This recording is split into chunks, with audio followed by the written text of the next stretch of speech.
ہر باشعور انسان کا زندگی میں کوئی نصب العین ہوتا ہے، کوئی آدرش ہوتا ہے، کوئی آئیڈیل ہوتا ہے، اور وہ اپنے اس نصب العین کے لیے اپنے آدرش ہندی کا لفظ ہے، آدرش نصب العین، نصب العین کے لیے انگریزی میں آئیڈیل، اس کے لیے جد و جہد کرتا ہے، محنت کرتا ہے، کوشش کرتا ہے، بھاگ دوڑ کرتا ہے۔ اگر کسی شخص کا کوئی آدرش نہیں، کوئی نصب العین نہیں، کوئی آئیڈیل نہیں، تو وہ انسان نہیں، حیوان ہے۔ حیوان کی زندگی کا کوئی مقصد نہیں ہے، وہ آپ اس کو یوز کر لیں۔ آپ نے بیل کو جوت لیا اپنے حل کے اندر، آپ نے استعمال کر لیا، ورنہ وہ تو محض انسٹنکٹس کی بنیاد پر زندہ ہے۔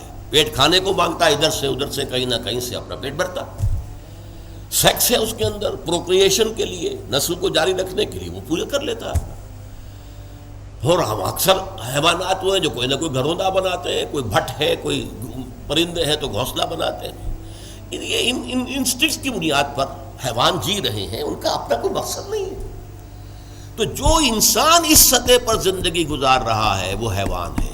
قرآن مجید نے ایک سے زائد مقامات پر کہا ہے اولئک کالانعام بل ھم اضل، یہ لوگ تو چوپایوں کے مانند ہیں، بلکہ ان سے بھی گئے گزرے ہیں۔